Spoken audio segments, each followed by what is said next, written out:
-1 +5. Canadians. Canadians. Okay. Yeah. Oh, I hear it now, Eric. Yeah. Here we go. Now we got audio. Good. Yay. Good guy. Hey, Hey, guys. guys. Hey. There we go, Hey, guys. buddy. Of course, as soon as I do that, I lost my outline. Hey, welcome to Geeks with Kids, the Canadianist podcast out there. No.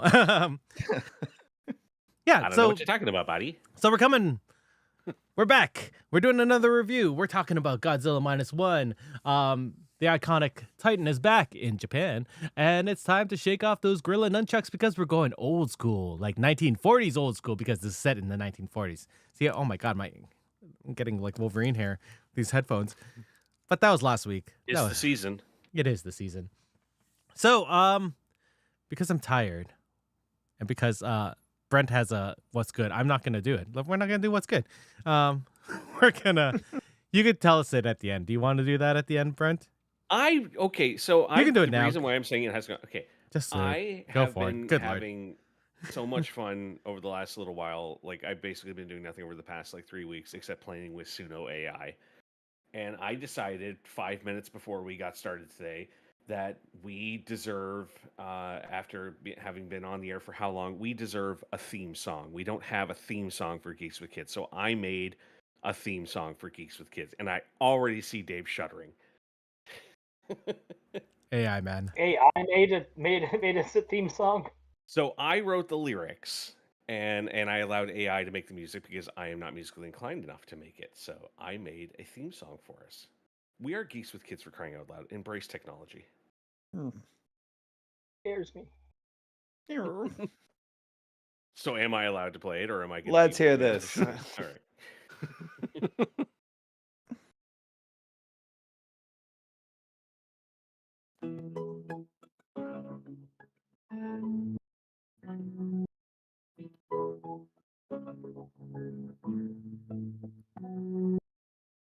Come on in, enjoy Geeks with Kids. Your bi-weekly podcast about all things geeky. Join Eric, Mark, Dave, Hawk, and Brent. Sometimes Brent, me, Mike, and Steve, but never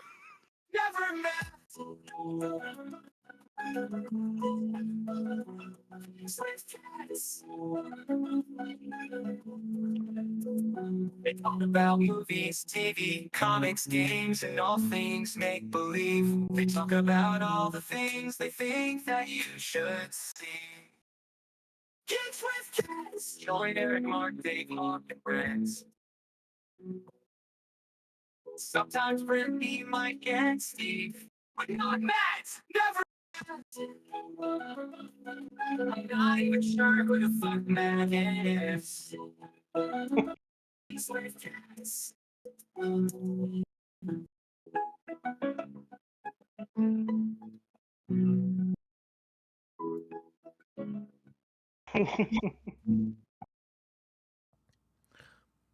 That's hilarious. It was cutting in and out, unfortunately, Brent.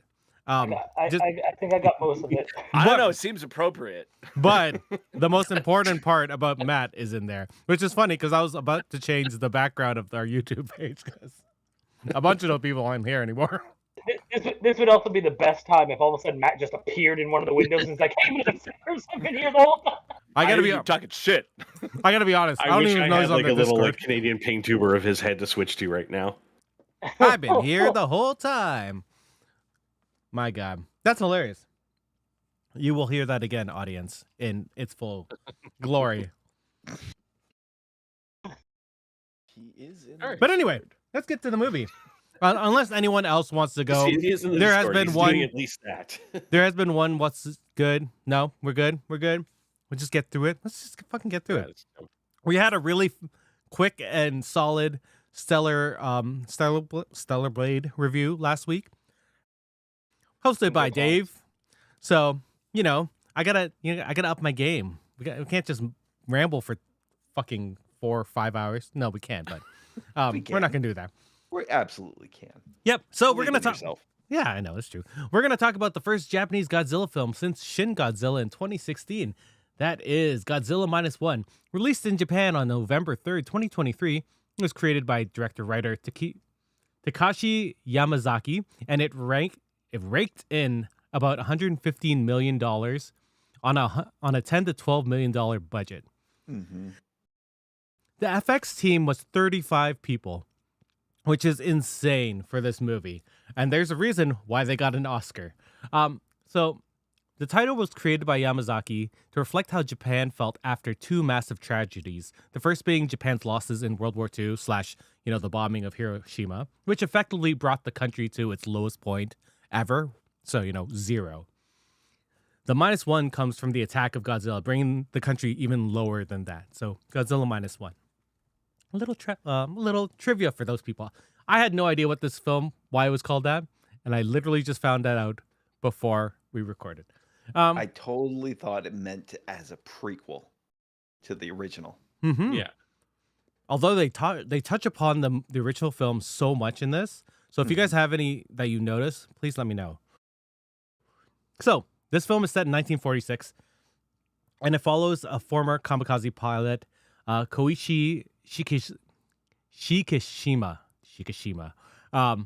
who's suffering from this post-traumatic stress disorder after encountering Godzilla on Odo Island. The film follows the emotional aftermath of the war and, really toils with, the human condition and, just them dealing with this.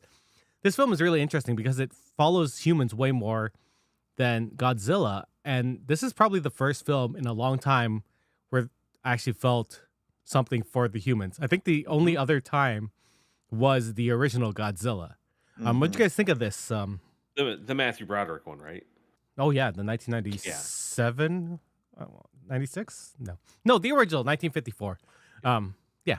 What do you guys think of this?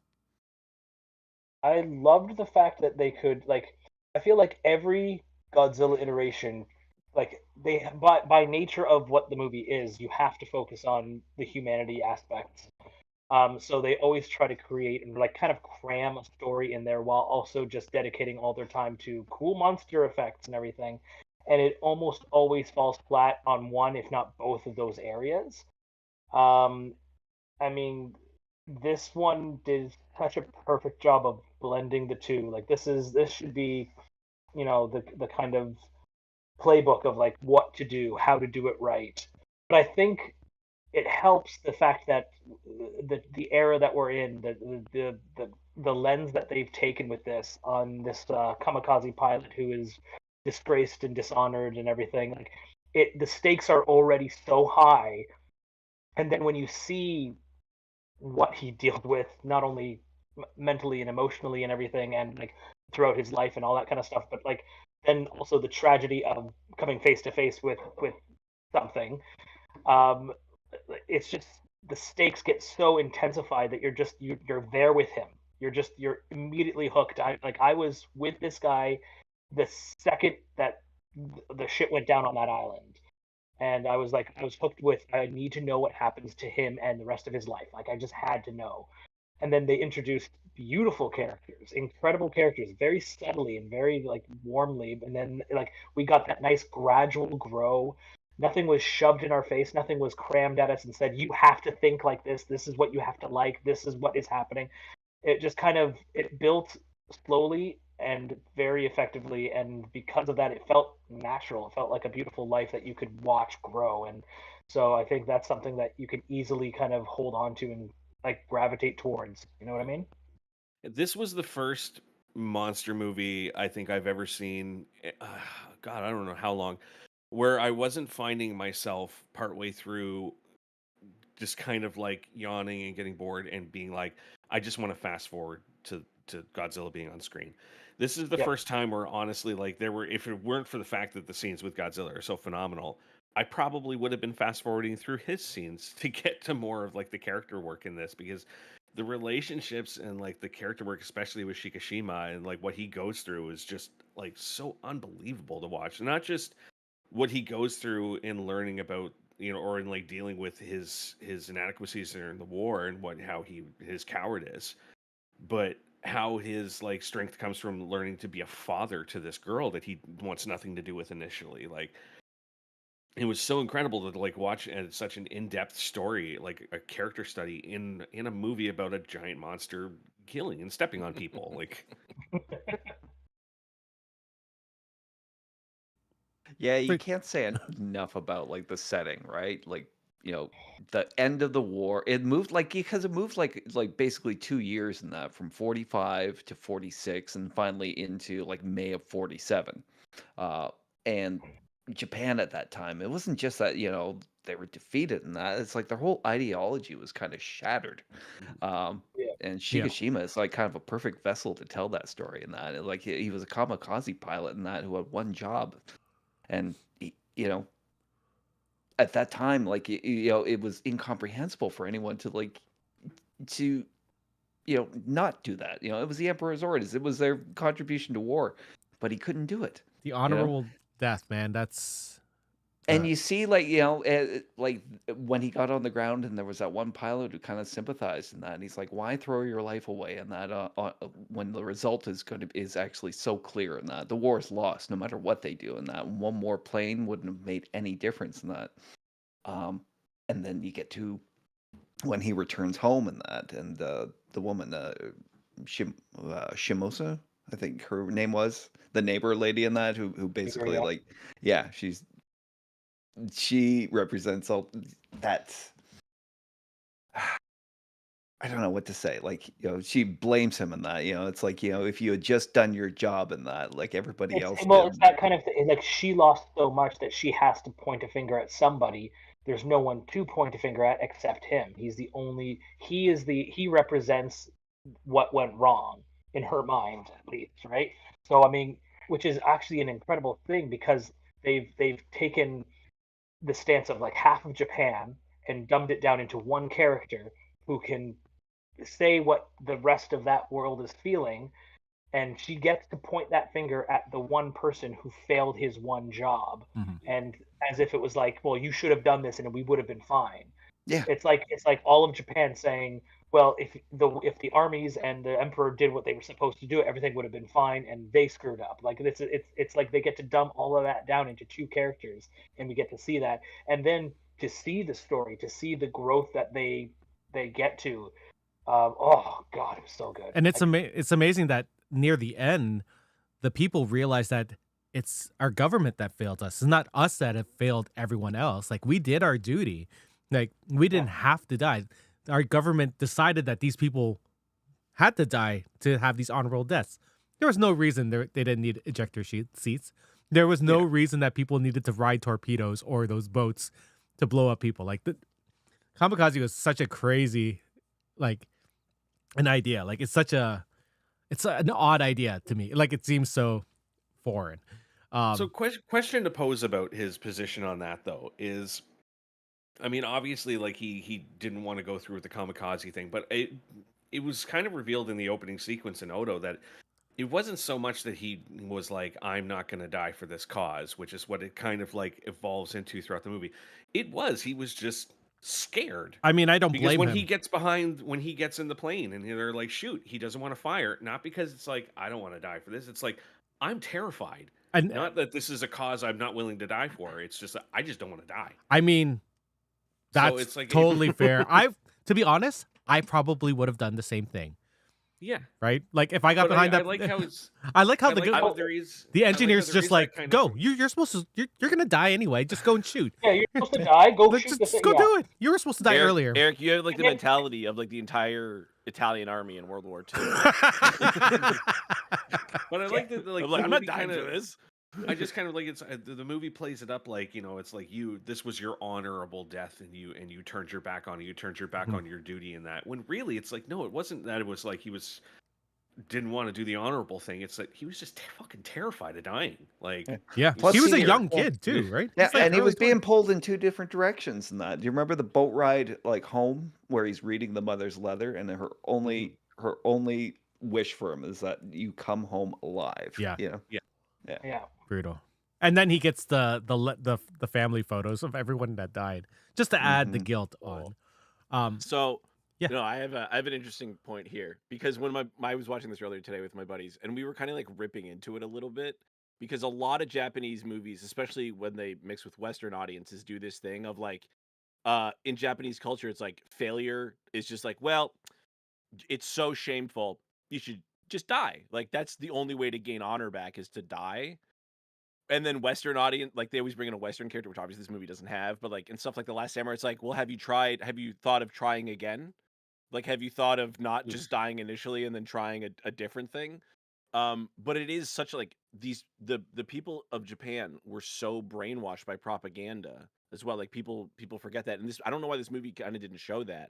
Like they were just littered with why can't I think of the word? Literature of like, hey, you should die for your country, you should do this. And it's such a fool's ideology to be like, well, what if we kill our entire fighting force fighting the enemy? Yeah. Okay, like good luck. That'll scare the enemy. Yeah, like they'll never see this coming. Like Also, I they mean, don't put ejector seats in because they were running out of money and resources Yeah, we're too. just like, we have no money, so well, let's the just idea that kill our like pilots. she's instilled with this idea that if everybody does their job perfectly, if we make no mistakes, it'll work out. It's like that's not true at all. Like that everybody loves that Captain Picard quote: "If you can commit no mistakes and still fail or still lose," it's like, well, yeah, especially when your strategy is a losing one. Like it's not going to work out. So it's so brutal to see the after effects of these people who are still stuck in that ideology of like, well, if we'd have just done this thing, it's like, well, think critically. I still remember the story, hearing I don't know the name, but there was a general from the Japanese army in that who held onto an island years after the war ended. Oh yeah, it was like 17 years or something, and he had no idea the war was over. He couldn't accept it. Like they sent Yeah. envoys to the island, and he just executed them as traitors and that because he couldn't believe, it didn't enter into his mind that Japan would ever surrender, that the emperor could be wrong, that he would surrender. That sounds I think amazing. there was an Archer episode about that as well. Oh, yes, there was. That's where Hawk got it from, Archer. Yeah. I sort of don't want to go through the whole movie because I think people should see this film. Mm-hmm. By the way, should you watch this film? Yes. I'm pretty sure we're all going to just say that. I wrote down the full plot summary in here, but I like talking about how, like, the character dynamics, like the war experience between Shikishima versus Noda, who's the doctor or the scientist. Like I'm trying to, how do I word this? He seemed more optimistic being a scientist in my brain. Like he was always like, and he kept on taking orders from the Japanese government. Like when they were on the Minesweeper boat, I don't remember what it was called, but I just called it the Minesweeper because that's what you do in the game. He was the one who was like, okay, we're gonna be the people that are gonna, delay Godzilla until the battleship comes. We might die, but that's sort of what we do, right? Like it's such an interesting like duality between these two people. Any thoughts? I mean, at that point, he wasn't doing it, I think, just on government orders. He was as traumatized by the war as sure. as Shikishima was, and that he would confess to him, and that he's like he spent many sleepless nights during the war, and he was like somebody he was a naval tactician, and he's a weapons designer.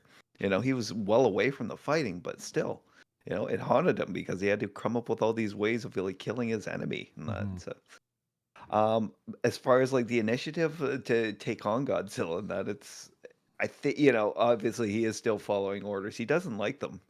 He reveals that to the rest of the crew that there's a gag order, and that. And he also doesn't really know what they're delaying, right? Mm-hmm. Because it was like at that point he doesn't. He suspected. He suspected it was something, but I think Yeah. the only person that had actually seen it is Shikishima, right? Yeah. And he actually names it, and they're like, "Oh fuck, it has a name." Yeah. Yeah. So good. Yeah.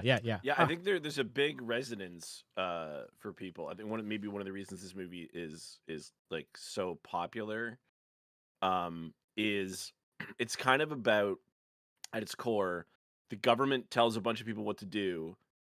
That was not a thing that they should have done or listened to, but they didn't really know any better. And then the government just kind of fucks off and lets them like flounder on their own. And all these people were like, wait a minute, we did what we thought was the right thing we were supposed to do, and now we're fucked because of it. Mm-hmm. I don't know if that resonates with anybody out there. No, for the I don't, past 20, 30 years. something like that. It's funny because Shin Godzilla is sort of like that too, but then there's like a separate government that's like, It's I'm gonna from, come like, in and save the day. Yeah. Yeah, they were like they're so ineffectual. Like it's just this bureaucracy doesn't work at all, and then Yeah. No, no, it's a lot like post. It is a lot like post-war Japan, and that it's like the government wasn't even the one supplying like everybody with food and resources, and that fell on the black market. And I also like in this movie, I love the slow transition of like the little hut house that they've cultivated, and like the timeline and seeing its evolution. Mhm. Where it starts off as a ruined property, a ruined house and everything, and then it's just like bare shelter. It's a tin roof to stop the rain from falling on your head, and then it gets slightly cozier when the baby's there just by wrapping up the stuff, and like as it evolves, it becomes a home.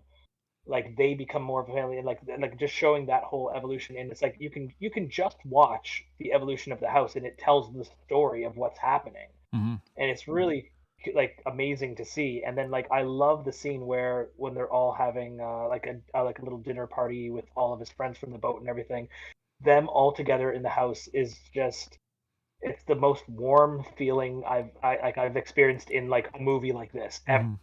For Like sure. it just like, and at which point again, if you it's like the whole idea of like why are we so invested on the human story on this? It's moments like that. They gave us these moments where we felt like we were involved and impacted by these lives. Mhm.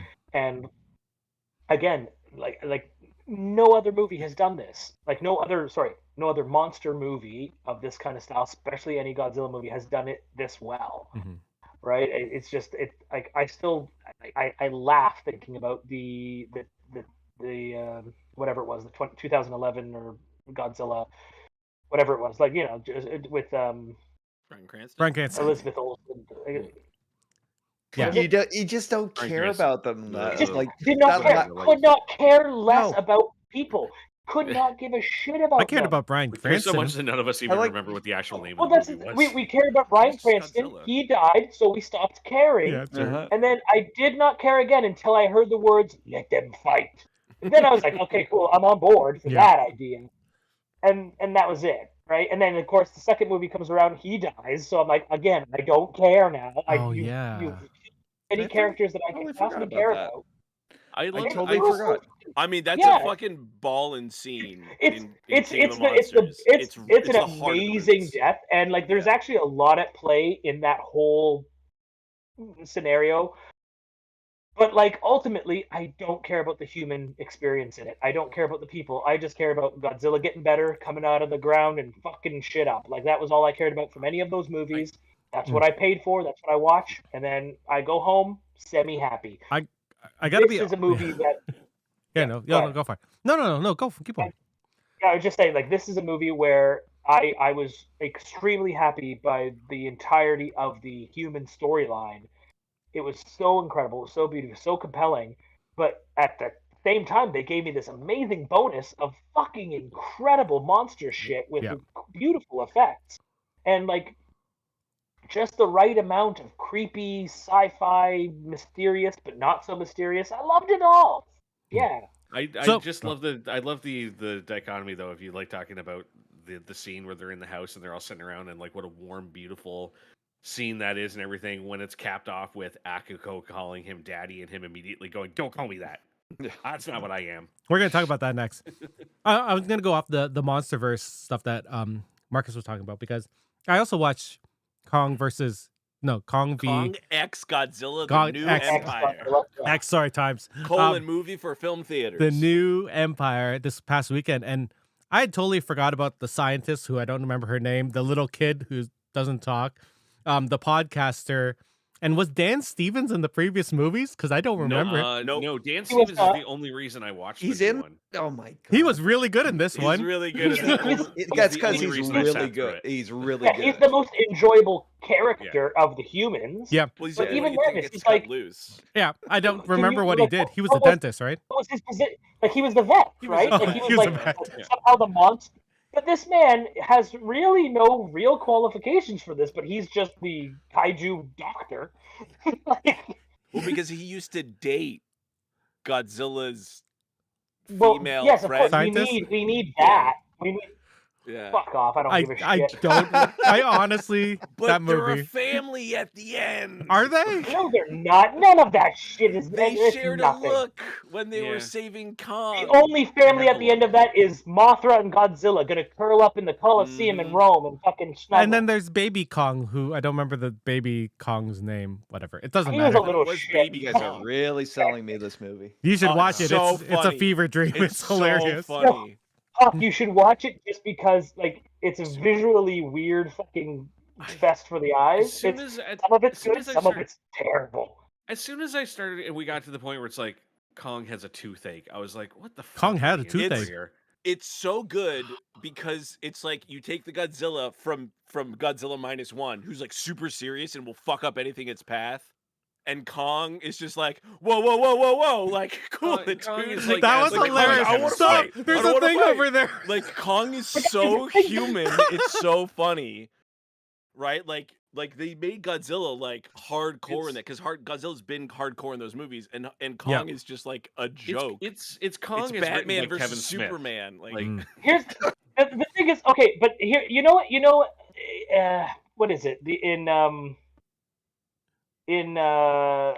Raiders of the Lost Ark, whatever. If Mhm. nothing happened, like if Indiana Jones didn't exist, the movie would The unfold movie the would same still way. play out. mhm. This feels like one of those kind of movies where it's like, if Kong didn't do anything, I'm pretty sure everything would be fine. He'd have a Slash- toothache though. Yeah. We wouldn't have the toothache or the weird fucking metal arm that they were prepared with. Like, that was just, that was Yep. bullshit. That was fucking bullshit. Yep. The same but, like- feeling back in the 2011 and that with that Godzilla movie. They're doing a Halo jump because it looks awesome. My friend but- designed Yeah, It that. does look awesome. It does It look does awesome. look fucking awesome. My friend But if designed it- that. I'm still gonna say that's awesome. And it's got Jared Keeson. It's awesome, but why it didn't? They What? didn't need to do that. Nope, they didn't. But it They looked sure as awesome. shit didn't need to It do that. looked There's nothing awesome. practical about it. You know what plot-wise needed or that? No. You know what needed to do that?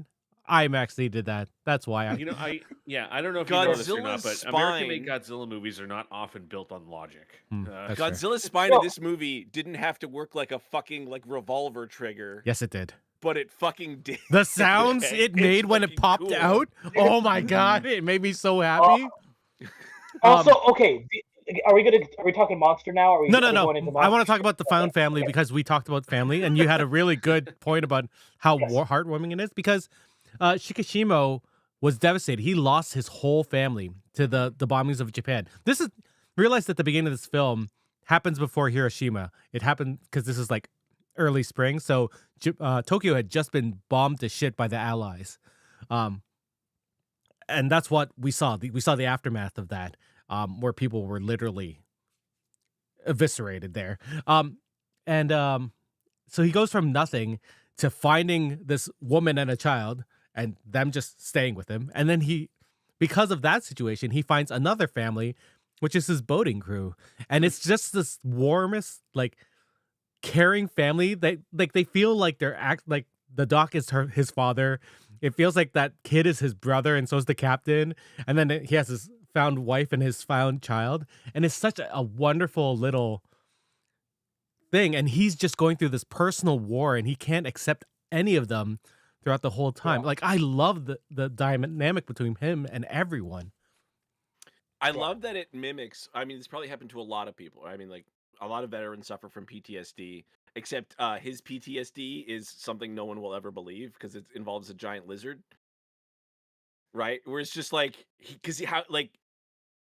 we were watching one point where he ends up breaking down and he talks to like his wife or girlfriend, and I'm like, well, you can tell this movie's fiction because it's a World War II vet who's actually like talking about what happened. Yeah. Like, Touche. It doesn't matter. It doesn't matter how much you press that guy. Like, he would never.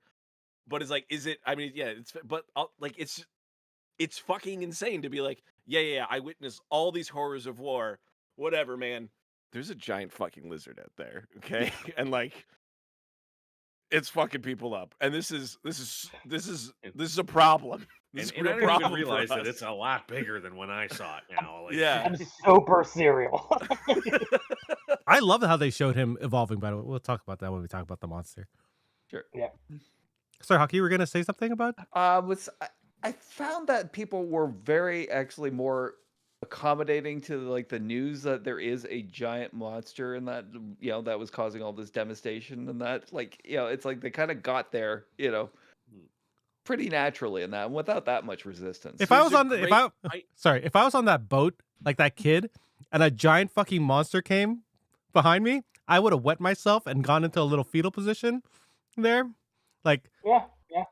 There's a great bit where has someone ever told you really shocking news, but it like maxes out how shocked you are, and then they tell you something more shocking, like where they have nowhere to go. Where it's like, well, they dropped a bomb made that just it's called a nuke, and like, what the fuck is that's insane? I've never heard of this. And now there's a giant lizard. It's like, okay, what? We found an island where this dinosaur that nobody knows about was living, and then we dropped the bomb, and now it's a lot bigger. Also, we surrendered? What? Yeah.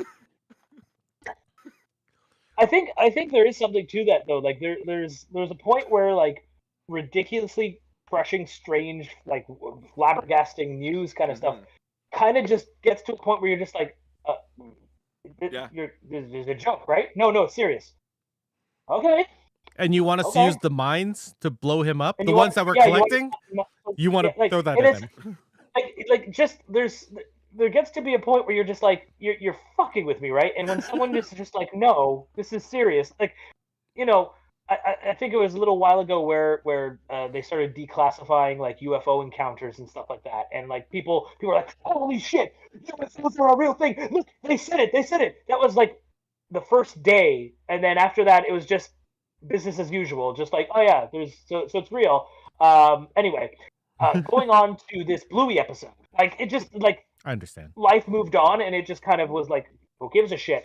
I feel like that actually would happen if we found out that there is a fucking giant lizard roaming our oceans. We'd all freak out for a week, maybe, but then everybody would just be like, "Fuck, that's crazy about that giant lizard." Sense. Yeah, I know. I mean, anyway, you've seen the new game that's coming out on PS5 next week. I mean, remember COVID? Yeah, I think you'd be singing a different tune if that giant monster suddenly came stomping through your city. Yes, of course. I think that would re-energize that feeling. But until it does, it's just knowledge of like, okay, that's a thing. I think Yamazaki actually said that there's parallels between this film and COVID too. So that makes sense. I mean, we had a virus that stopped the world for a couple of years, and then we just kept on going. And now it's just sort of it's like that. It's nobody was really too panicked or took it seriously until it directly affected you. Then suddenly it was a deal. Like, and I think that's the same thing. It's like, the initial shock of hearing about something like this existing, but then you get used to it after a day or so or whatever. But then but then you're gonna reignite that if all of a sudden like you're staring face to face with it. It's so weird, right? Because like in a lot of ways, in that. It was a plague of biblical proportions in that because it shut down the entire world, and we're like, okay. Marcus, I don't know what does it take to shock us into awe again? True. Does everybody remember the crazy wildfires from Australia? Oh yeah. Do you remember the giant killer wasps that suddenly were things everywhere? Yep. Not really. Like, it's all stuff that we thought was so impactful, we were all blown away by, and now it's just business as usual. We just accept that these things are what they are and that they do what they do. To be fair, we're constantly bombarded with new things every day that the news community wants you to be panicked about. So that's what I mean. That's what I'm talking about. The age we live in of overblown. If Godzilla showed up on Japan's shores right now, we'd all be like, holy crazy shit. Yeah. But we're here in Canada. So we're gonna be like, well, I mean, he's over in Japan. That's a long. I mean, look at for example what just happened 3 days ago. One of the biggest news stories in the entire planet. The first president ever to be like a convicted felon. Yeah. And already it's like nobody's really talking about it anymore. It's already kind of being swept away. He does own a couple of those news companies that try to. Oh, anyway, something else. Look at this shiny thing. Yeah. We're all waiting for that next shiny thing to happen. I mean, when that happened, Fox News was reporting about McDonald's. So, It's really important. The McRib will be delayed No, But no. essentially, McRib it's like is it's delayed. delayed. McRib will never be delayed. Like, we're all just basically wandering through the world, waiting for the next person to dangle a shiny thing in front of us, and that'll get our attention until it no longer does. Speaking of shiny things, let's talk about Godzilla. I know now's the time to talk about the monster that He is kind of shiny. he It's is. a little shiny. He's got that sparkly crest to him. Yeah. There's like Yeah. a mix of nostalgia versus the new. Like it's not Shin Godzilla, which was really fucked up and weird. No, Shin Godzilla was like its first form coming out of the water was fucking upsetting as all hell. It was a right? tadpole The with- bloody gills yeah. and everything. Oh, so It was cool. so Yeah. gross. But like, I did love the fact that this kind of also shared a little bit of that feel in the evolution. Like the Mhm. smaller version of it that comes out on Odo Island there, like you looked at it, and I remember watching it for the first time, being like, "That's Godzilla, what the fuck?" And Yeah, it was but then 50 it just feet. like instantly was like, "Oh shit, okay, we're going from like still giant fucking Godzilla, but like small scale destroying shit." Like it was just fucking cool to see. Something I that love you that. could, something that you feel you could reasonably fight with like modern weaponry or Mhm. like weaponry at the time. Like that Yeah. 20mm gun might have hurt him at that point. Might have. It Yeah, I thought probably it was would really have funny. at They that started point. shooting at it with their like Arasaka Type 97s, and I'm like, I mean, I'm sure they've never been elephant hunting, but they should probably realize that like that thing's big, like the biggest animal on the planet. These, 30, I think they're 30-6, whatever. That's not gonna go through that thing. No. Yeah. It might not even stop a bear, so it's really not gonna do anything to. But they're panicked, right? They're just panicking, so It's they're true. firing. How much of that though is them being like, hey man, go over there and start shooting from the plane while we're all over here going the other way. That's fair. and then we see the Bikini Atoll nuclear tests, and that's when Godzilla absorbs and gets his atomic breath and gets bigger. Yeah. Well, I just love. I think it's just, they show that shot of its eye, just like that. Dude, its I eyes were fucking love so that. creepy in this I movie. Its eyes know. were incredible. Yeah. So best Godzilla eyes that I've seen from any of the Godzilla. Yeah, right there. Yeah. Like, Right they're there, guy. so, they're so like, just almost human enough. human. Yeah. Mhm. Like just human enough, but also so creature-esque. Like Yeah. Yeah. I think glows my with eyes that might creep yellowy Mark out more. tinge. Oh Oh fuck. my god. But there's Yeah. something when you actually see certain shots of them, like when he's trolling, the minesweeper and that, like, and its head's out of the water and that, and you just get that close up, from the side of it. and Oh. Oh that. yeah. Yeah, There's this, yeah. it's this almost weird, uncanny effect to it. The- and that they look. Well, That This is- entire this is- sequence, that shot of him just cresting the head out of the water, chasing the boat was like, I have not felt that feeling watching a movie in so long. it's know. That so- just was so so good. it was Oh. exciting. It was like Did- my heart was like racing the whole time watching it. It was so beautiful. I'll let Marcus go next year. But what this has done better than our big blockbuster Godzillas that are out right now, they've made this massive Godzilla that is so huge that it doesn't give a shit about us. Like it's there to protect and keep the balance. But ultimately, it's like, oh shit, did I step on something? Whatever, wipe, and it just keeps on going. Doesn't care, doesn't notice, even though they're trying to make those little like connections. He looked at me, I saw him, his eyes, blah blah blah. Like no, none of that's it's all bullshit from these new Godzilla Kong movies or whatever. But this one, it's like, okay, that Godzilla is staring you in the face, like it eye to eye with that Godzilla. You are toe to toe with this Godzilla. He knows you, he's recognizing you, he's seeing you. Like he probably doesn't know, oh, that's the guy from the island. No, but he does know that you're looking at me, you're hitting me, you're a threat, I'm here to attack you. Like, there's that recognition in those eyes, and that's fucking terrifying.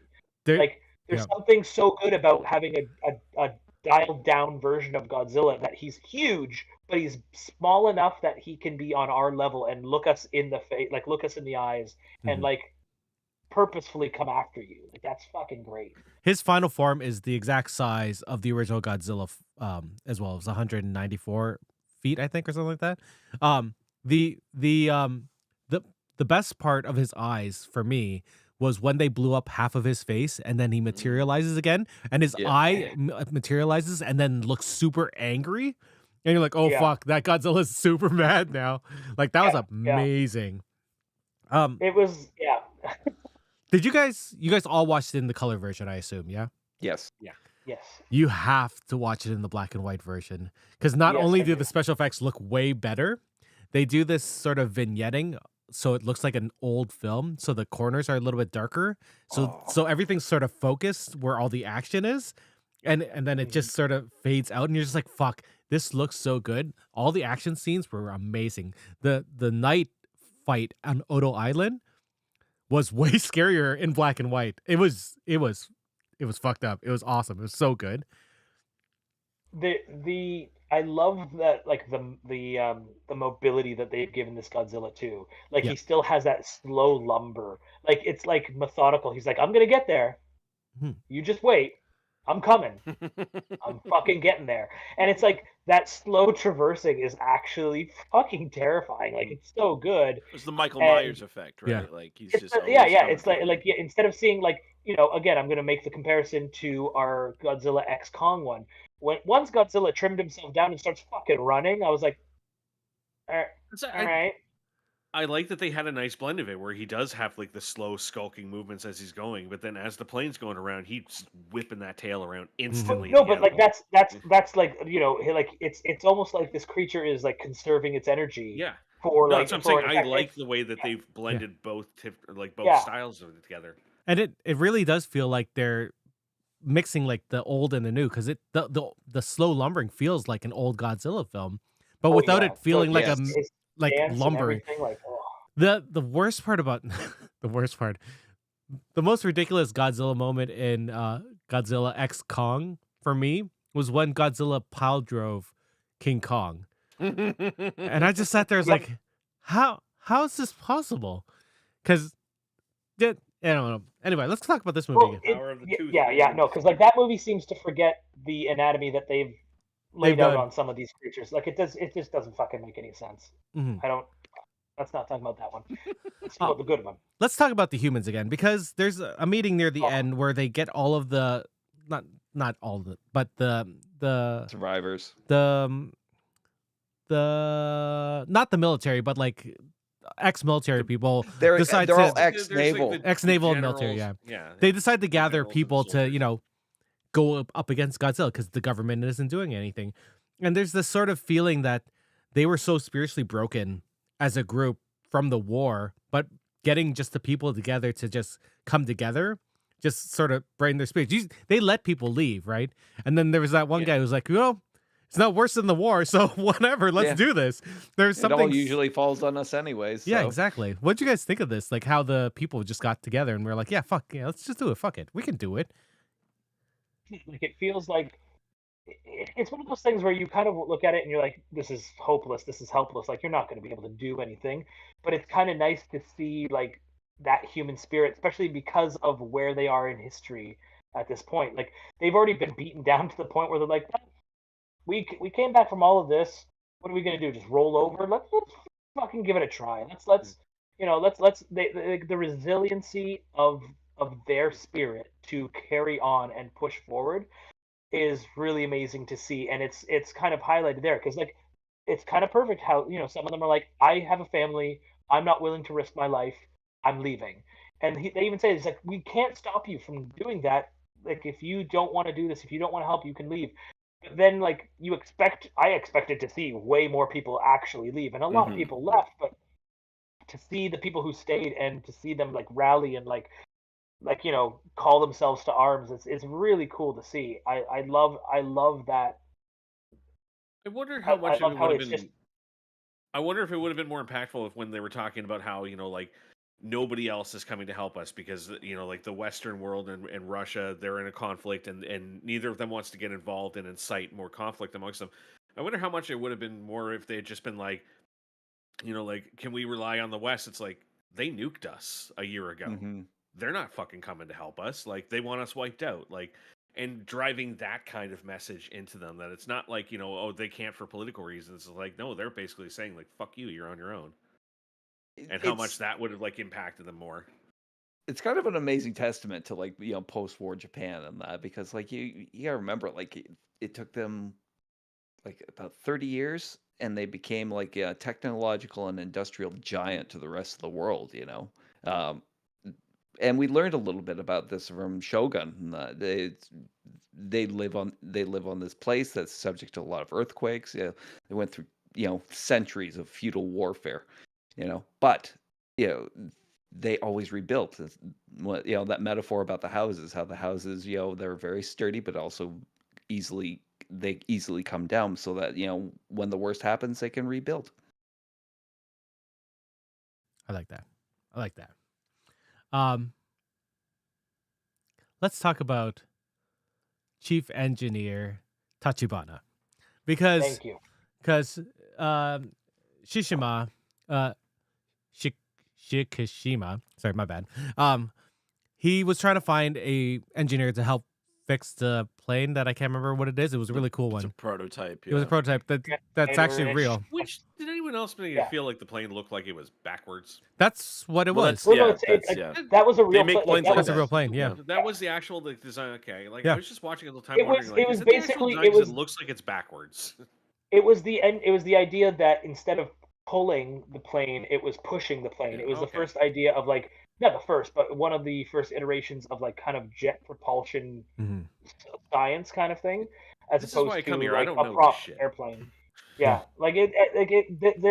America had a version of a plane like that. Russia had one. A bunch of those were designed and made. They didn't last very long. They It wasn't a because great eventually design, they- unfortunately. No. No, and they brought in, like, once they started figuring out turbine engines, they realized, well, we can do the exact same thing in a much smaller space with much more force. So they got scrapped Somebody real saw the quick. But design, it was just walked in and just turned the plane around and went, make that. Yeah. So Plus, maybe it confuses the enemies. Like, is he coming towards me or going away from me? so Like Shikishima, when you see a train in the distance. true. So Shikishima needs to find an engineer to help fix his plane, and Doc is like, "Why does that have to be this person? It could be anyone." But we find out that Shikishima wants to convert this plane into a giant bomb. Yeah. And I found it really interesting that Tachibana was like, "Yeah, I'll go along with this," and then he, through conversations with Shikishima and him finding out that he's doing this for his kid and his his sort of wife that had died, and he's not this, I don't want to say selfish, but sort of I feel like Tachibana probably felt that Shikishima was selfish just for not blowing himself up earlier or shooting the guns. I like that he found sort of the humanity of Shikishima, and he was like, this guy is a person. He's not being selfish anymore. I'm going to create an ejector seat so he can live and live on. The ejector seat was there. It just, like, he had to, like, the guy was ready to kill himself, and then he, after listening to him do the whole learning about him and realizing that he's doing it for the right reasons and all this kind of stuff, that's when he's like, okay, there's this thing here you're gonna have to pull. Now, which I honestly thought he was like, basically, like, he knew, he saw that it was there, and he's like, do I tell this guy about this? Yeah, And, like, yeah. it felt like Maybe I it was wanna that kind let of him thing of like, he was, no, because like, I think genuinely there was supposed to be that bit of tension that you're like, he knows that's an ejector seat. Yeah. He is not going to let him save his life. Like, he's just going to let him die. And then once you see him kind of convince him that, I'm doing this for the right reason, I'm ready to die, I'm ready to save my family, that's when he's like, okay, there's this thing you're going to need, because he said you need to arm this. Like, he says something to him like, you this is the safety for the bomb. Arm the arm. Yeah. And, like, so I thought the idea was he was going to show him how to use the ejector seat without telling him it was an ejector seat. But then there's that backstory, like, scene where you see him actually explain, it's an ejector seat, I want you to press this. And it's, like, a really sweet moment because he realizes, okay, he's, like, we're on board together, like, he knows. That was still a good moment. I think I still would have liked that just a little bit more if the guy was, like, ready to die. Split second before it happens, arms the bomb, and then gets launched out of the bomb. He's like, oh, fuck. Just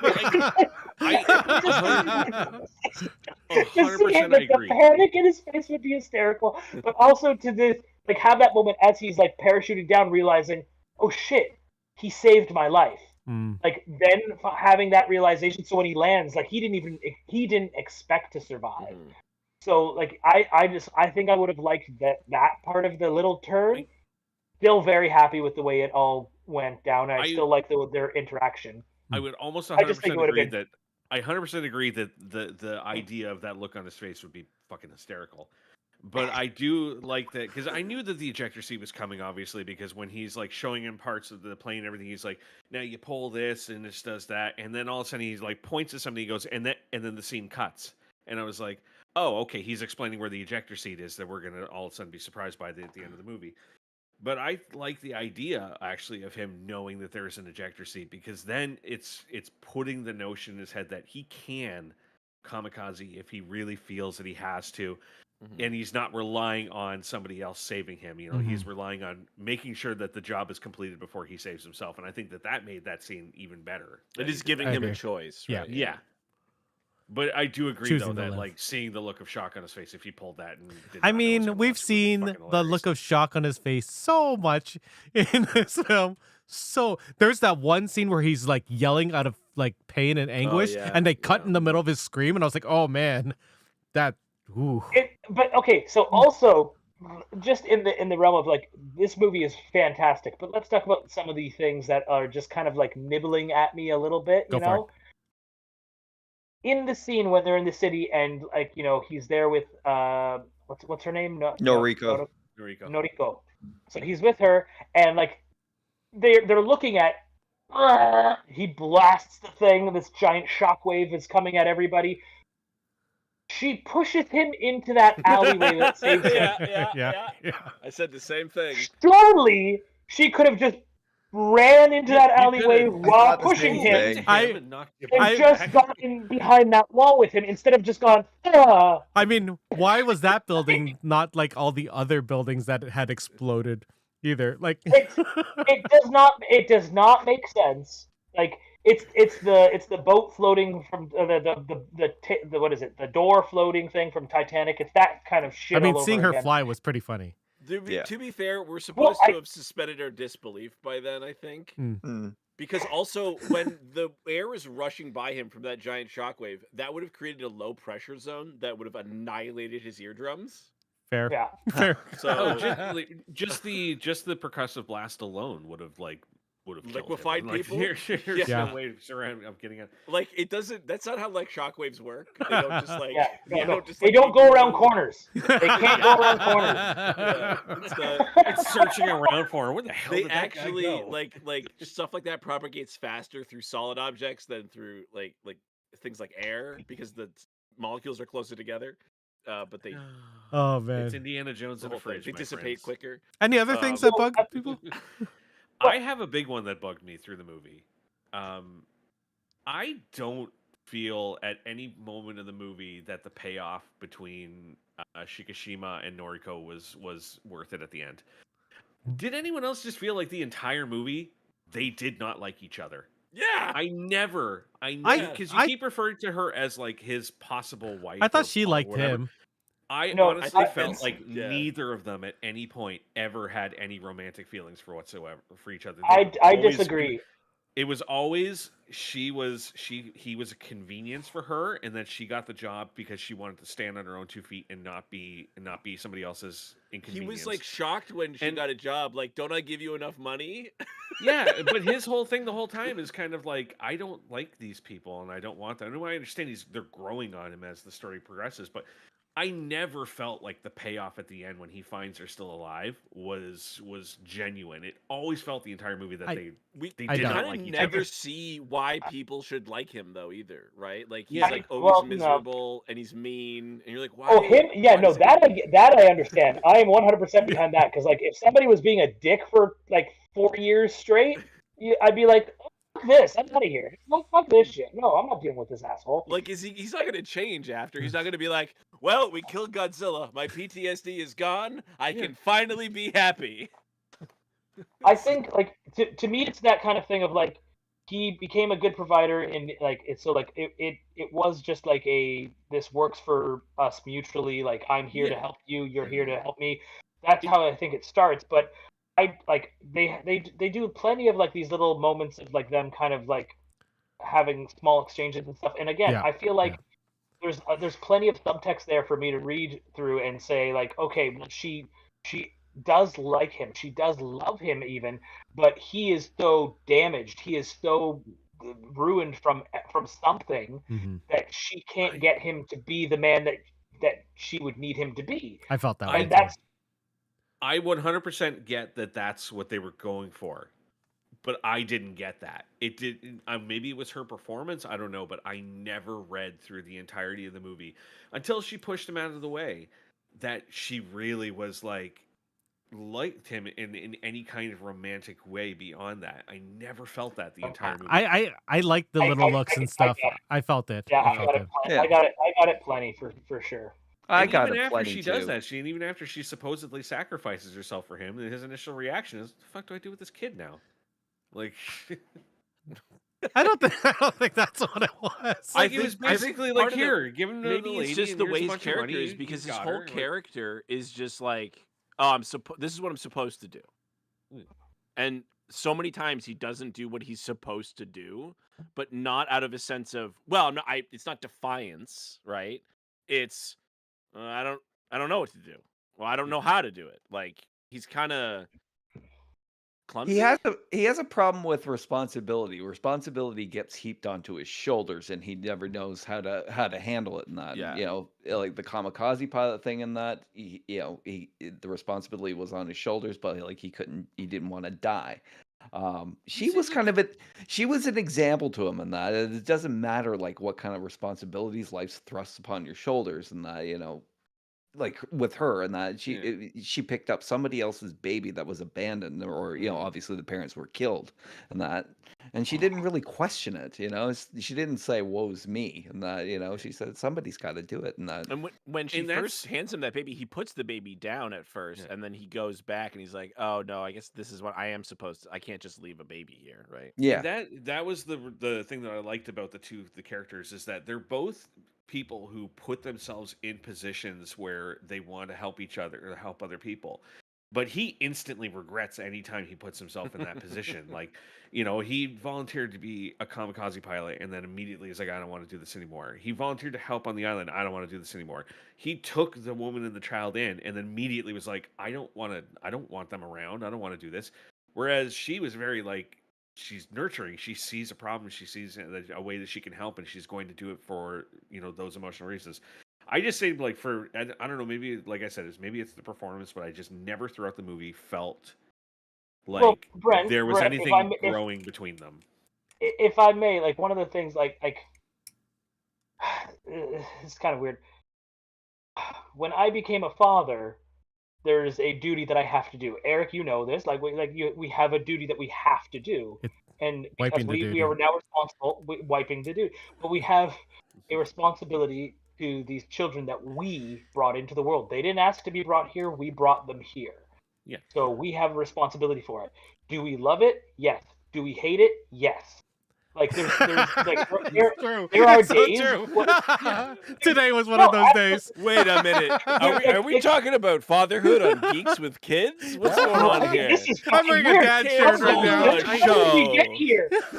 Like, It's okay. I've owned cats. I know.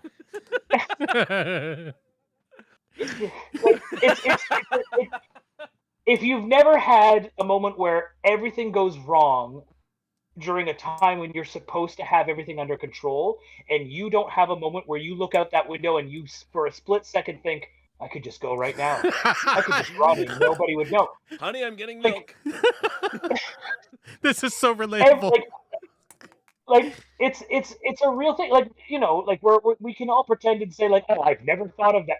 Well, no. Everybody's thought of here's that. the funny thing is, I've always thought if I was ever a father, I'm like my always concern was always that I'm like, I'm gonna be like that dad who's like one night just gonna be like, fuck this, I'm out. Like Every and dad then feels like that. I talk to actual like real fathers, and they all say, "Oh yeah, we all have that thought. No, that doesn't go away." Oh, yeah. It's like, but you know, like no, something bigger in you Actual stops real that from fathers. happening. Like, But that's the point. And like I think that this is like, but imagine that same feeling, but at the same time, there's this knowledge that's like, well, it's not yours. You didn't choose this. You didn't even make this decision. Like there's more at play with it, right? So like, I have way more in me that says like, well, clearly you can't think like that and you can't do these things because you chose this life, you chose these patterns, you chose what we're doing, you chose all this shit.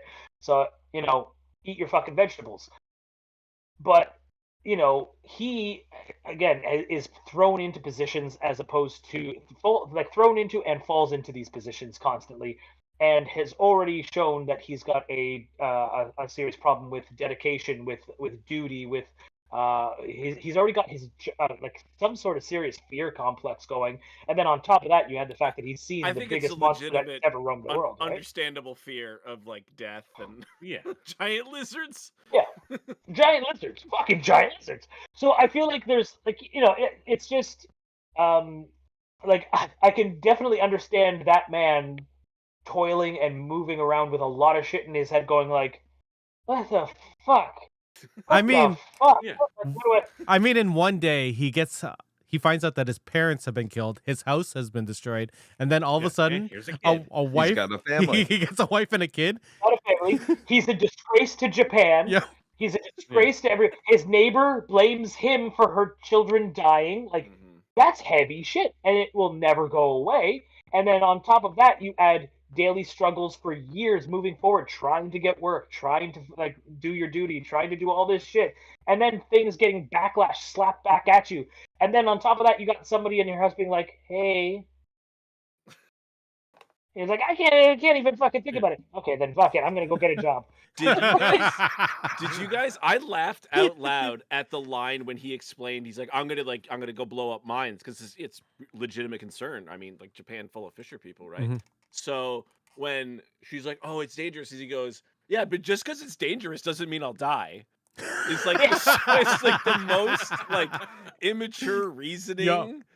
Of like not like listen, if you're gonna live here, and we're gonna raise this baby, like I have to make good money, like this is a good opportunity. They gave us 3,000 just because it's yen. dangerous I doesn't mean I'll die, die. I want to go back to Brent saying that maybe it was the acting of Noriko that I know maybe what you're probably going to say, and I think you might be right that it was because we watched it in English. because you watched it in English, right? And the voice actress is Oh yeah, there's always that big disconnect. the when you're Japanese watching. voice actress was phenomenal. Like Yeah. she was Oh, amazing, totally. and even I just think reading that could very well be a big reason for it. And the fact again, like I watched that part of the movie, like the first half of the movie at like 3:00 in the morning.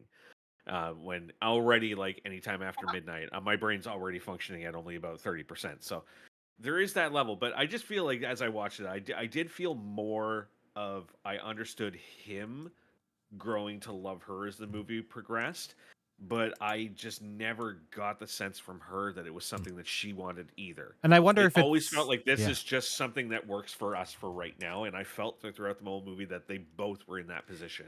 And I wonder because when I watched the English one, I felt like the translation felt way different than reading the Japanese while watching the Japanese because they had changed a lot of the sentences and how things were structured. So I wonder if I didn't. Yeah.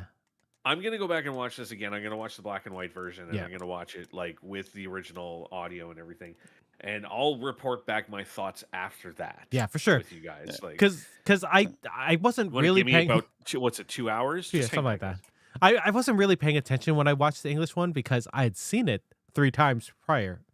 No, 2 times prior.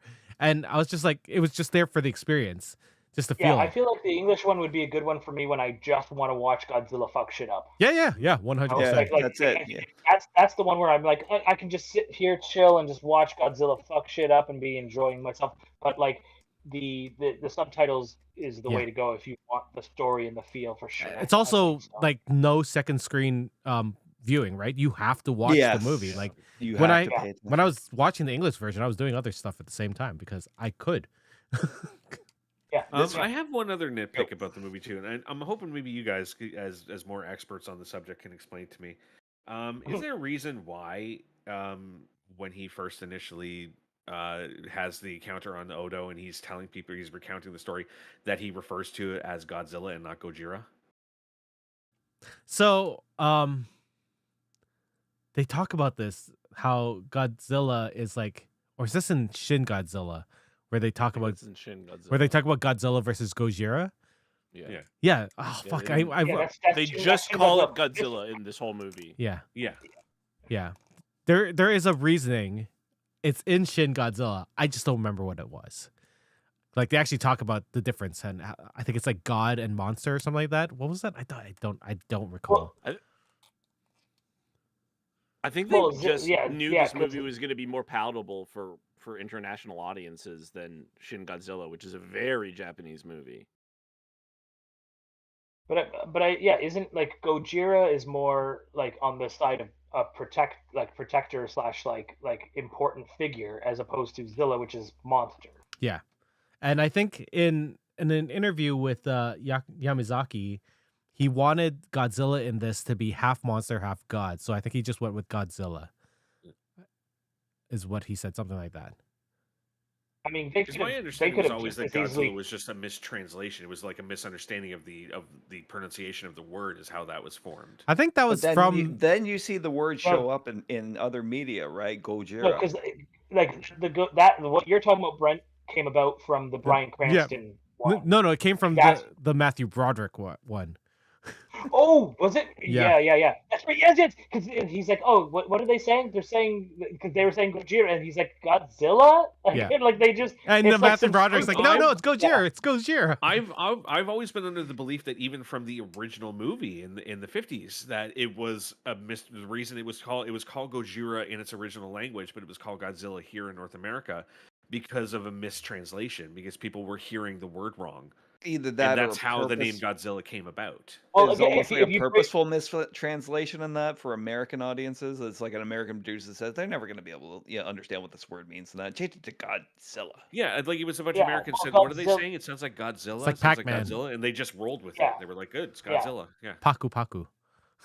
Yeah. Scott Pilgrim. Yeah. Well, but they had to change that from Paku for other reasons. Yeah. Because people were using graffiti to make it say something else. Yep. Any other qualms about the movie? I didn't really have any. Actually, I loved this movie. The only thing I did want to add this thing about, like, with the subtitles and watching it in dub versions and that. There was back years ago, after I saw Old Boy, I made my brother sit down and watch it, but he didn't really like subtitles, but I made him watch it with the subtitles and that. Just for the end bit, with the big confession and that, and the way the expression with his tone and the voice, and like all the anger and sadness in his voice, you cannot get those qualities on a dub version, no matter how good it is. The dub, I 100% agree. Like Hawk, like that's bang on, man. Because like I was watching. Do you guys remember the movie Troll Hunter? Yes. Yep. Like watching it in Norwegian with the subtitles is fucking fantastic. Watching the American subtitle or dubbed version is fucking garbage because they're making it a joke. They're treating it like a fucking farce. Are they? The Norwegian one, like, oh yeah, like they talk about. I never watched it in English. Like it sounds so stupid because it's Americans who already think that this is a stupid movie, a stupid idea, but like it's such a rich thing in Norwegian culture that they take it fucking seriously. So they took the movie seriously. So they present it seriously, and it's them doing a documentary. And because of that shaky cam footage version of it, it looks so fucking good. But it only works if you listen to them as opposed to the Americans who are dubbing it. It doesn't work if you listen to the Americanized version. That's it's terrible. I saw it in Toronto but they didn't have the English dub, so I only saw the Norwegian version. So I never ended up watching the English one. Oh, now I sort of want to see it out of. Oh, okay, never mind. I won't. No, watch the scene where they meet the guy, and then if you watch the scene where they are in the cave where the guy's like keep putting on the smelly stuff, and he keeps trying to like keep the troll stink on him or whatever. Yeah. That scene is the one, like, I remember listening to the English dub version, and I was like, you ruined it. Like, that's a serious scene. Like, that, he's terrified. He's about to get ripped apart because of this. And then, like, the American one is just like, oh, no, I can't do that. Guys, come on. I'm Christian. Oh! Like, it's just, it was a farce. It was so stupid. But, like, the Norwegian one is beautiful. It makes sense, right? So it's the same thing with this. Like, I feel like I think this one, according to you guys, it sounds like the American dub is at least a little bit better on this. It's not bad performance-wise. but I think that's because like this is subject matter that everybody already knows and they can get behind. Something like Troll Hunter was new, and whoever they got to do the voices for that probably weren't overly experienced actors, didn't give a shit. It was a payday, and they thought, this is so stupid. I'm doing a troll movie now. And they just did it, right? So, I mean, it's I think that changes everything. I really like the English voice for Shikishima. I think he did a really good job. Let's talk about the ending of the film, the double ending, where Shikishima finds out that Akiko is alive, and then they have they share Noriko. My God, Akiko is his kid. Yeah. His kid. God, yeah, good thing Akiko didn't die. This movie would have been a lot more depressing.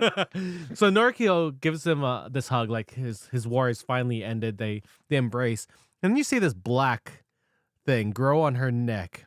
I wonder what your thoughts are on that, because right after that we see Godzilla reforming. So this I think goes back to the original Godzillas again, or not original. This is like 70s Godzillas, I think, or something like that. Mhm. So there was a storyline about Godzilla's cells, like his G cells, and the fact that his cells could regenerate and make somebody stronger and could actually like fight off any infection and all this kind of stuff. So there was this whole thing where a doctor. I can't remember which Godzilla this is, but there's a doctor. I think it's the original, because that's why they use the oxygen destroyer, because they have to kill everything at once. No, but it's not the original one. It's because it's the creature that gets created from this is because he's trying to save the life of his daughter. So he splices Godzilla's genes with like a rose plant DNA and his daughter's DNA. So the three DNAs combining create a fucking crazy giant plant-like monster. I can't remember its name, but it's got the long tentacles and like a long beaky kind of like alligator mouth or whatever. But that is like I think that's what this is kind of.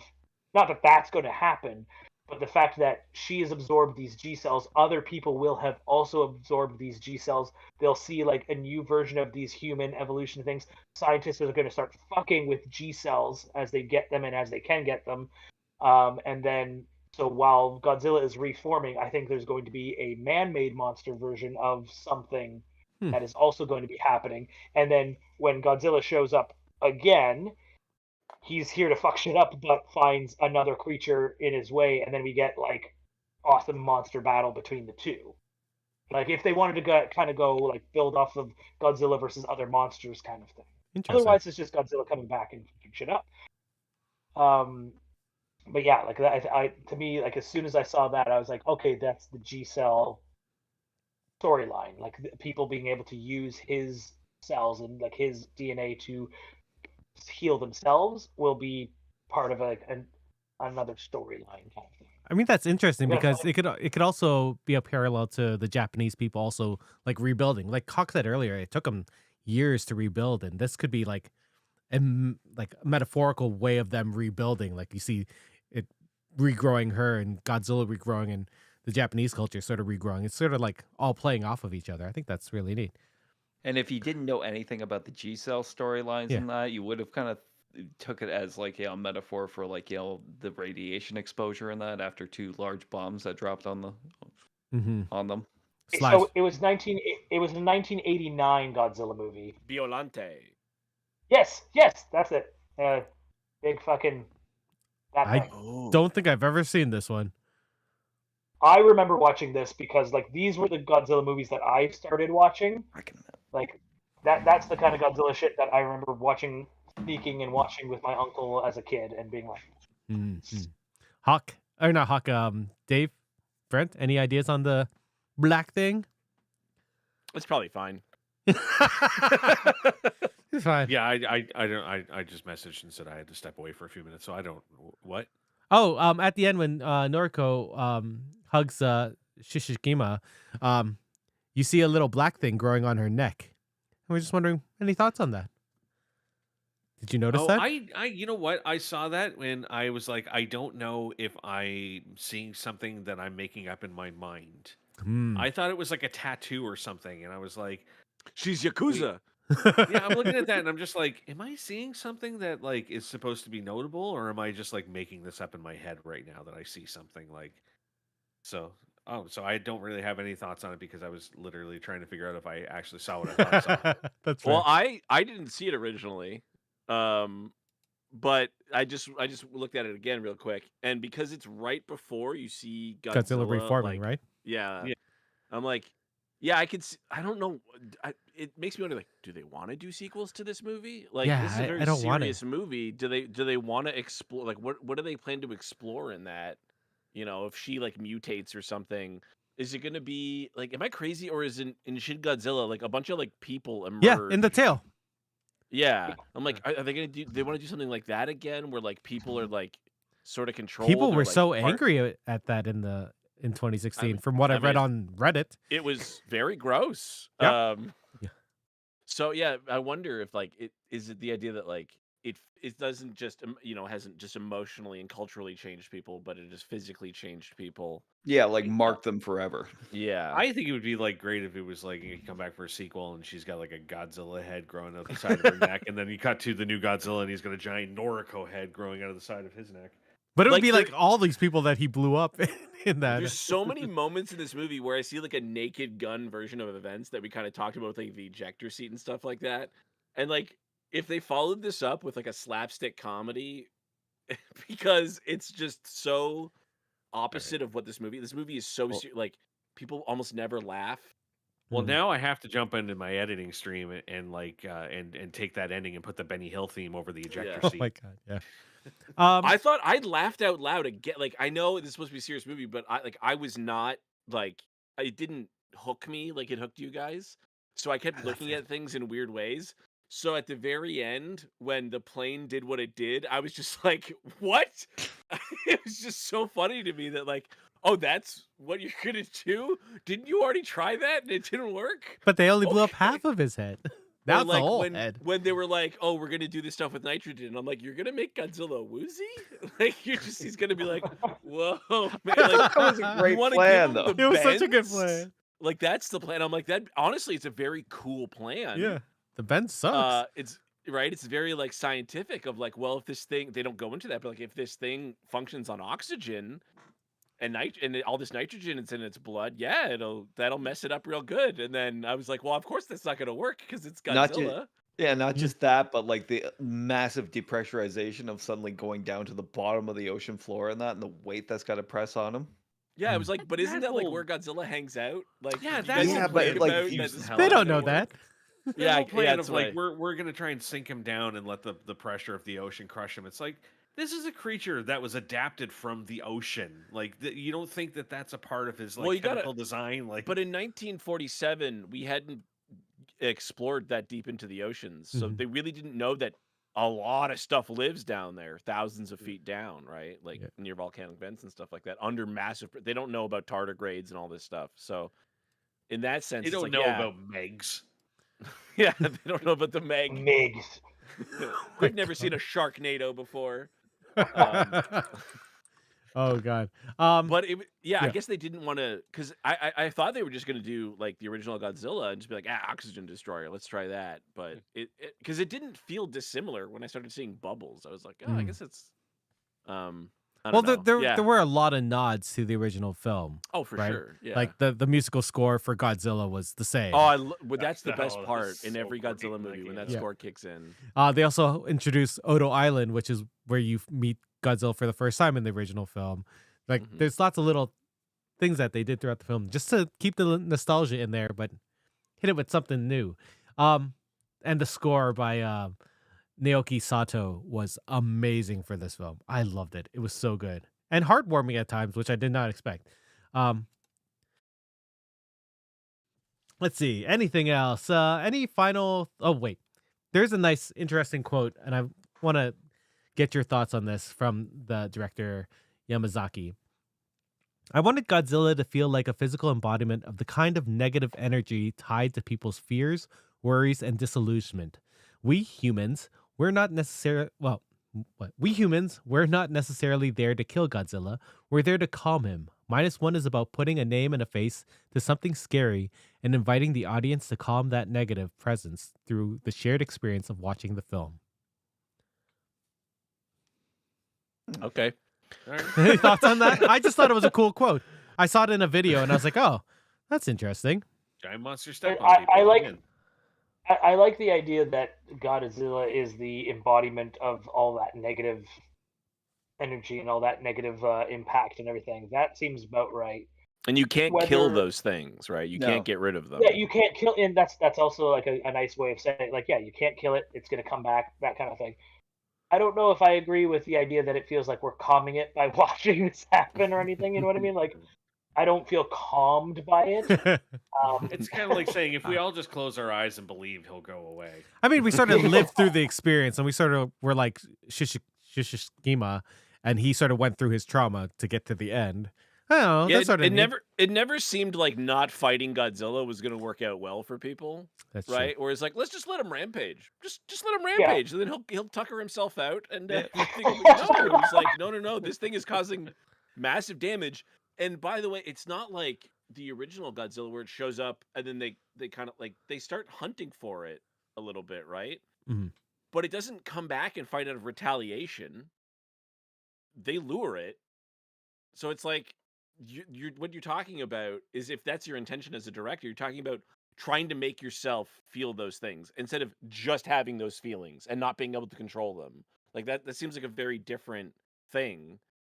And that's not exactly what happens. Maybe I'm misinterpreting something.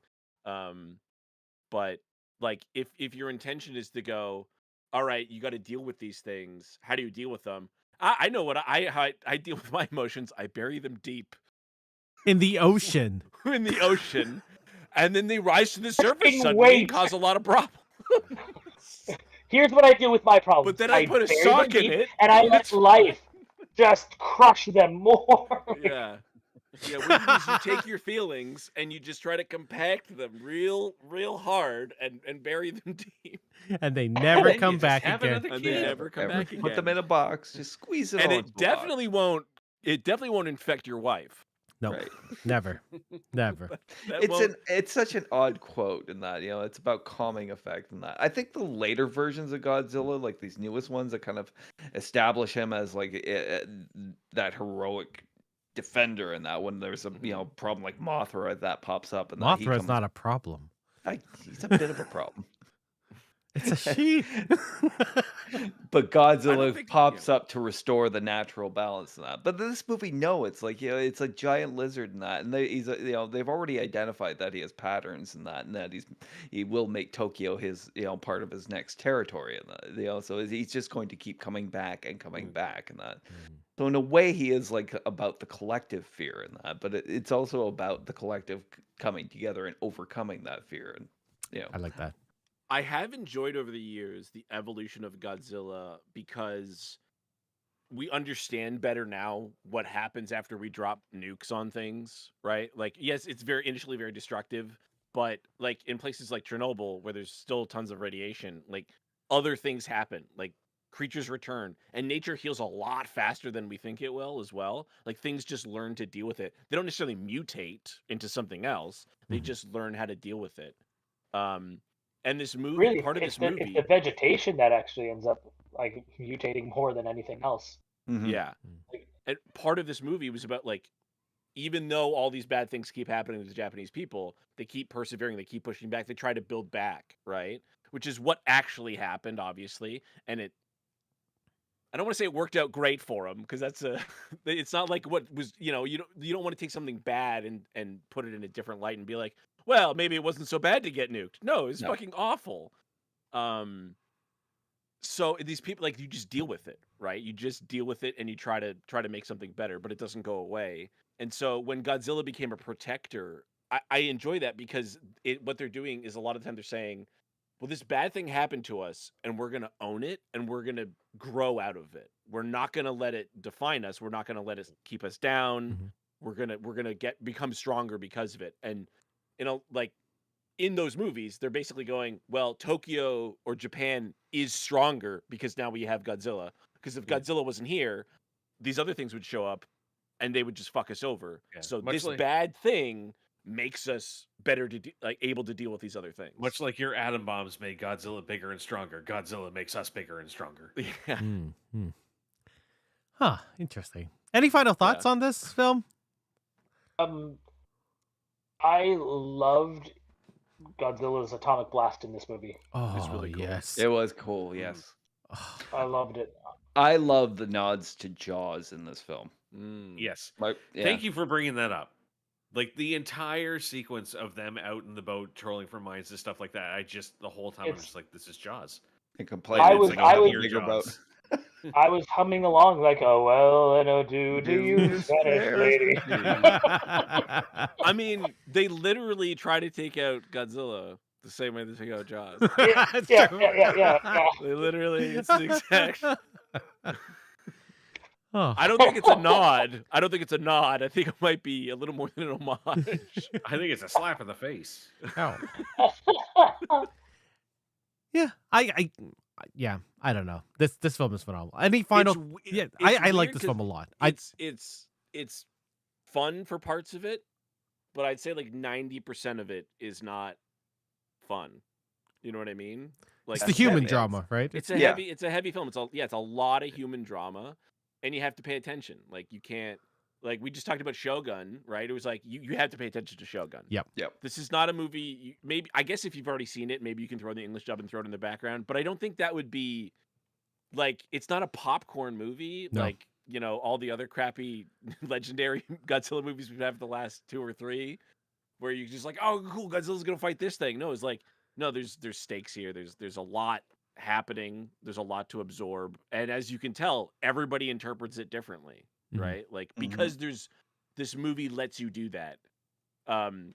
Godzilla versus Kong, literally something will happen and then they'll explain it, which I thought was really funny.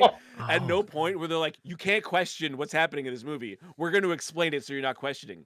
This movie leaves so many things up to the viewer to put in themselves, right? Hey, how do you feel like this? Why do you feel like this guy's doing these things? Because they don't just tell you, well, he's scared. Well, yeah, he's scared, but why is he scared?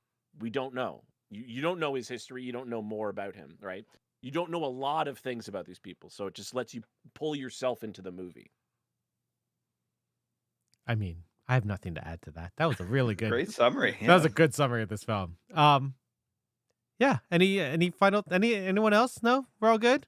I have a weird final thought where I'm like, go do it. I hesitate to say if I want a sequel to this movie. I don't. I really don't. Some things just need to stand on their own. Yes. I see this as being. I'm kind of getting like a similar what Jurassic Park was when it started, and Jurassic Park was this phenomenal visual experience and everything. And as the movies went on, everyone kept saying, I want to see the dinosaurs in America. I want to see the dinosaurs running through cities. I want to see that. I want to see that. I want to see that. And the more and more they leaned towards doing things like that, the more progressively bad the series got. And as I'm watching this movie, every Godzilla movie you see, you're like, I want to see him like trampling through cities. I want to see him destroying cities. And every action sequence in this movie was always like in the water. Anytime he went towards the city, it was either very brief or it was let's get him out to the water. And they made this phenomenal action movie about just him in the water. And I can't help but think that if they make a sequel, that it's going to be forced to start buying into that. Oh, now we want to see this. We want to see this. We want to see this. And I feel like that's going to diminish what happened in this movie. So if they make one, I'll watch it.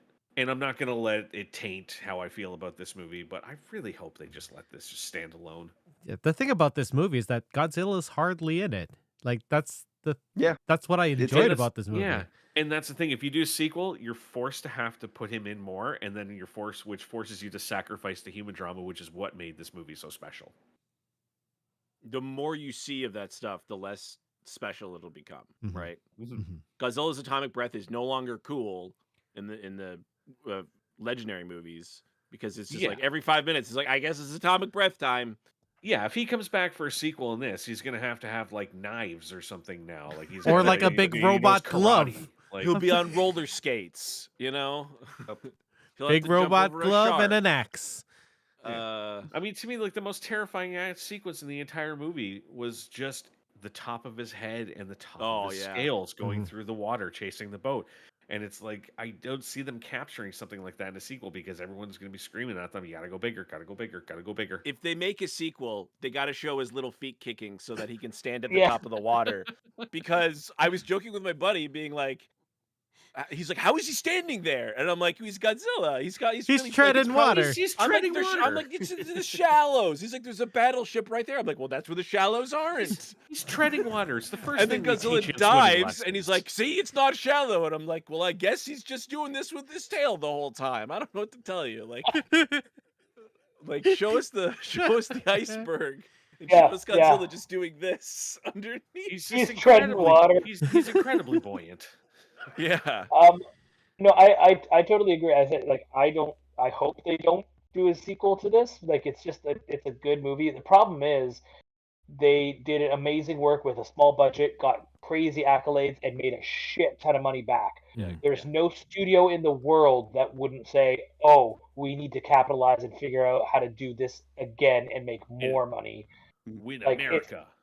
Yeah, well, it's just the way that business works in film. Yep. Now, whether that means that they will try to sequel this Godzilla, or whether that means that they will just try to do another project that is in the same ilk, I hope it's the latter, because it would be much more interesting to see new films that take on this kind of motto of like, let's just create a really good story. Let's find something that people can relate to and really enjoy, and then let's give it that aspect that draws people in. Like maybe you can't use Godzilla again, but maybe it's something else like that. Yeah, like is there not like multitudes of other creatures we could base a movie like this around that shows a different aspect of things or a Yeah, different but they're mean, not like story we could tell, Godzilla. like- They're not like a giant lizard though, that like sells. Well, that's literally, like the problem is Godzilla is instant. It's a brand unto itself. Yeah. It's so Look how cool recognizable. this G looks, bro. Like, could you do that for you want a cool M for Mothra? Well, Like, you want a cool B for Biolante? Go I on. want a Jet Jaguar movie, damn it. Huck, you were saying? There was building off of what Marcus said. Year like after the war, and that the Allied forces set up that censorship board and that reviewed all Japanese media that came out, during that time because because one, they said they didn't want to see like anything that provoked more thoughts of imperialism and that reforming. But two, they also look for anti-American like imagery and storylines. And so the Japanese filmmakers had to take on, had to be very subtle in that, if they ever wanted to include anything that took any sort of a shot at America and that. And they found ways to do that, mostly through imagery that went unnoticed by these film boards. There's a couple of small little scenes in that where it's like, I think this director kind of takes a few pot shots at America. One is in the courtyard scene in that where you see three women passing by and that dressed in like, American coats and that with like very kind of like gaudy makeup on. Kind of like, I think it identified them as prostitutes in the film. And two was about, the thing about we could possibly afford American powdered milk. Yeah. Yep. And I think I thought those were brilliant little jabs at America, That's funny. in similar style. This is why this director did a fantastic job with this. Story, everything, character, and I think it owes a lot to that tradition. Well, Yamazaki has said that he is working on his next film, and it's not a sequel to Godzilla, but he said he is open to making one if the right idea strikes him and the truck's full of Well, money. I mean, go to if him. they do it, I honestly hope it like years away, and I hope like it's literally it would have to be like the right thing, the right storyline. I hope they don't just fucking phone it in. I would rather have a sequel to Shin Godzilla first, to be honest, because that Yes. is. The I sequel to this is Shikishima as a contestant on Who Wants to Be a Millionaire, and every answer recounts a story about Godzilla. He just cries every single time. That's pretty good. All right, well, thanks guys I assume we all recommend this film. I'm just gonna say that. Yes, yeah. 100%. If Yeah. you're not watching it, absolutely. what's wrong? I only recommend it 75%. Netflix apparently is doing gangbusters on the streaming for this because they did no promotion for it whatsoever, and it's like the top streaming movie, One, right? which is insane. Yeah, and on VOD, it's also like on the top because that's where the black and white version is. So if you can catch it, catch it. Watch the black and white version. It's gorgeous. Oh man, I can't say enough good things about it. Anyway, thank you, David. Thank you, Hawk. Thank you, Marcus. Thank you, Brent, for coming and talking about Godzilla Minus One. We'll be back in a couple weeks to talk about something else. I don't know what. Maybe the Acolyte, or we wait till the end. I sort of want to talk about the first couple episodes. We're gonna see it on Wednesday, so yay! Actually, the 4th, right? Which is tomorrow. No, Wednesday. Oh, Wednesday. Yeah, they said they tweeted Wednesdays are Acolyte days or something like that on their Twitter. So I was like, okay, whatever. Anyway, Cool. Thanks guys for coming. We'll talk about something in a couple weeks. We'll see you guys soon. Goodbye. Bye. Well, that's it for us this week on Geeks with Kids. If you want to get a hold of us, you can send us an email at podcast@geekswithkids.ca. And don't forget to like us on Facebook at facebook.com/geekswithkids. Follow us on Twitter at geekswithkidscn. Check out our pics on Instagram at geekswithkids. And you can find all of this good stuff on our website at www.geekswithkids.ca. So if you like what you hear, why don't you hit that subscribe button and leave us a comment. This podcast can be found on iTunes, Spotify, Google Play, Stitcher, YouTube, and your favorite podcasting app. Thanks again for listening, and we'll see you next time.